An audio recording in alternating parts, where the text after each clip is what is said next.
você? Comigo tudo jóia? Eu sou o Frei Mário Oliveira, da Missão Franciscana Independente. A partir de agora, você está junto comigo nesse nosso Papo de Fradinho.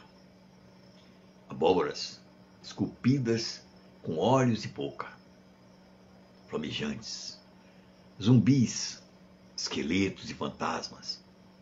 A cada dia 31 de outubro, eles deixam os cemitérios e suas tumbas fictícias e aos milhares invadem as nossas ruas, batendo em cada porta, proferindo a terrível sentença em forma de pergunta: doces ou travessuras? Claro que você já percebeu que estou falando aqui do tal do Halloween. É o tema desse nosso Papo de Fradinho de hoje. Porém, apesar da movimentação das nossas crianças e de até alguns adultos ser algo tão atual, as origens do Halloween são bem mais antigas. E assim como outras festividades, como a Páscoa, por exemplo, que se tornou uma mistura entre o judaísmo e o cristianismo, o Halloween, também da mesma forma, é uma mistura de influências sociais, culturais e, claro, religiosas. Há milhares de anos passados, boa parte da população que vivia na Europa Ocidental era formada pelo povo celta, que se organizavam em tribos e que ocuparam os territórios da Europa, desde a Península Ibérica, indo até onde atualmente é a Turquia. O povo celta viveu até serem conquistados pelos romanos. Os celtas tinham uma cultura muito misturada pela mística e a ciência, e acreditavam em muitos deuses e demônios, o que fazia deles um povo politeísta. E o que este povo tão antigo tem a ver com Halloween? É que final de outubro corresponde a meados de outono na Europa e também correspondia ao período de final da colheita. E para comemorarem, os celtas faziam uma grande festa que era chamada de Samhain, e que era o festejo céltico que acontecia nas Ilhas Britânicas e era incorporado pela cultura dos irlandeses, gauleses, ingleses e escoceses. Este festival de Samhain também marcava a metade do tempo, a metade entre o solstício de verão e o solstício de inverno, o que podia ser compreendido como o divisor entre a metade do ano ensolarado e a outra metade sombria. O Samhain ocorria em sua maior parte durante as noites, quando as pessoas acendiam fogueiras e dançavam, além, claro, de consumirem muita bebida e muita comida.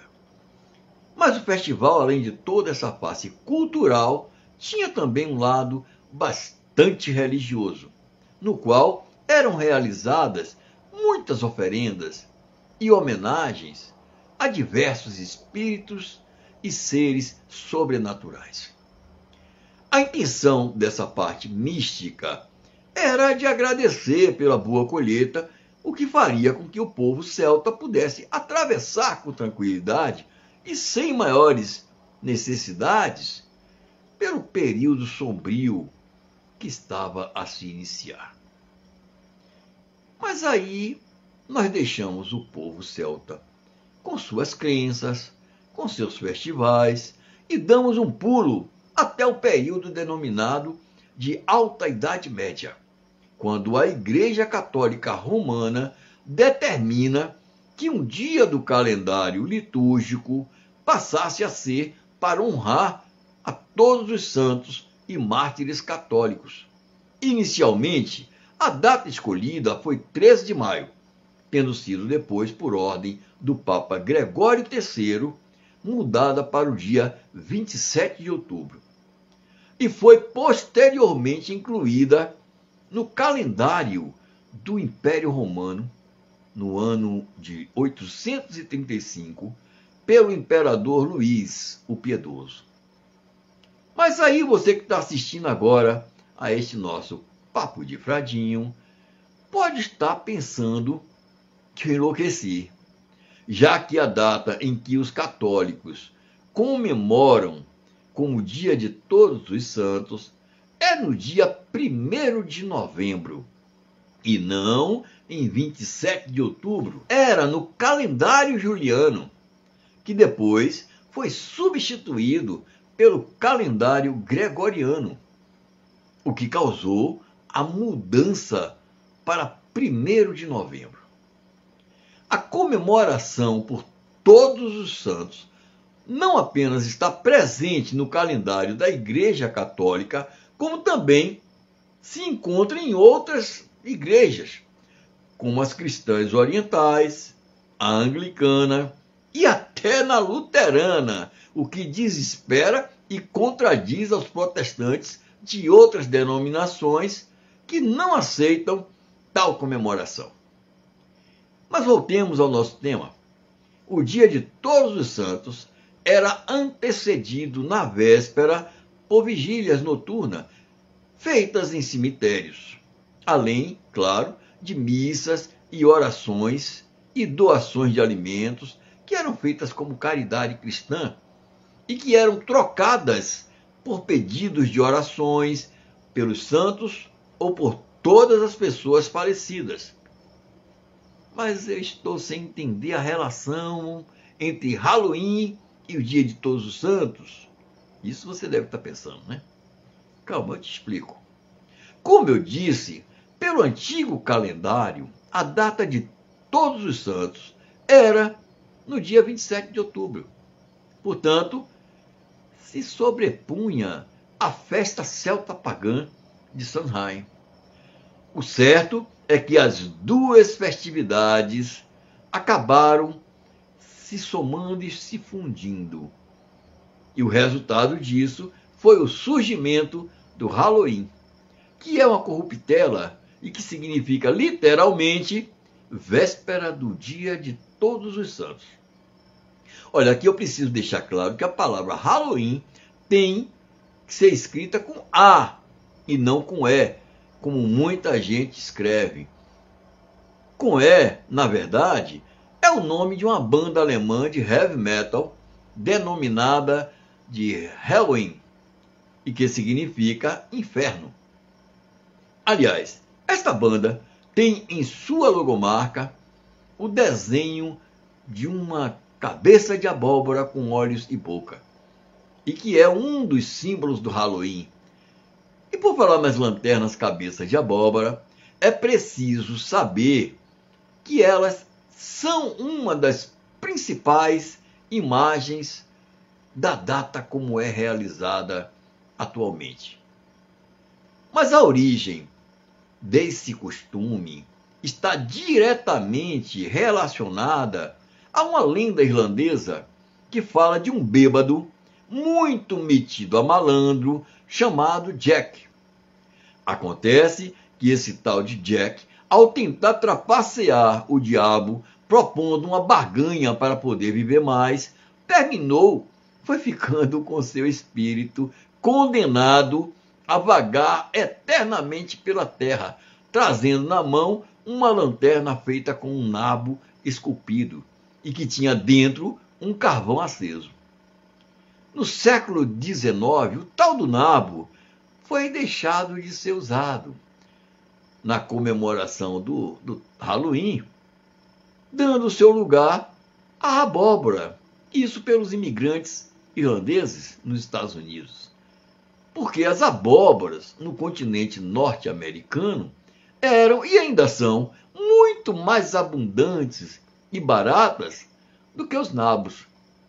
E o carvão foi também substituído por velas. Atualmente já se fabricam abóboras feitas com plástico e que tem dentro lâmpadas de LED alimentadas por pilhas. E é também nos Estados Unidos do século XIX que finalmente o Halloween toma a forma como conhecemos hoje, sendo inserido junto às crianças, com o costume destas, durante o dia, saírem de casa em casa a perguntarem aos moradores a famosa frase: doces ou travessuras? Mas o que as pessoas desconhecem é que, mesmo com a aparente inocência desta pergunta infantil, o que tem por trás disso é uma forte mistura da necessidade das pessoas em receberem em suas casas os espíritos e darem a eles oferendas, tal qual faziam os antigos povos celtas em seus festivais Samhain. Além disso, as fantasias que são usadas nada mais são senão um modo de simbolizar as almas e os mortos. E temos ainda que nos lembrar que o fato de serem pedidos doces também está ligado aos celtas, que em seus festivais, pela boa colheita, não comiam carnes, e sim frutas e doces feitos com frutas, além de bolos e pães adocicados. Aqui no Brasil, a comemoração do Halloween começa nos anos de 1990, com ele sendo realizado inicialmente dentro das escolas de língua inglesa, como, por exemplo, as Pan-Americanas e as CCAA. Um fato bastante interessante é que, por aqui no Brasil, o Halloween é muitas vezes chamado de Dia das Bruxas. E isso ocorreu muito por causa da dublagem dos desenhos animados antigos, aqueles que passavam antigamente nos nossos televisores e que entendiam ser mais fácil chamar de Dia das Bruxas do que traduzir o nome Halloween. Por conta das origens pagãs do Halloween, ele é intensamente discutido e combatido pelas religiões cristãs, especialmente as de origem católica ou protestantes, e que, de certa forma, chega a ser um contrassenso, já que ele foi construído exatamente pela mistura do misticismo do povo celta com a religiosidade cristã e até aceito pelo luteranismo, berço do protestantismo. Termina aqui mais esse nosso Papo de Fradinho, mas eu quero, antes de mais nada, pedir a vocês, não doces ou travessuras, mas que deixe aqui o seu like. E se não for inscrito aqui no canal, aproveite agora, clica no botão de se inscrever, comente, toque no sininho. Olha, muito mais que doces ou travessuras, isso vai nos ajudar a manter o nosso canal, a levar para frente a nossa proposta e fazer mais outros vídeos interessantes para você. Então fique com Deus, até o nosso próximo vídeo. Paz e bem.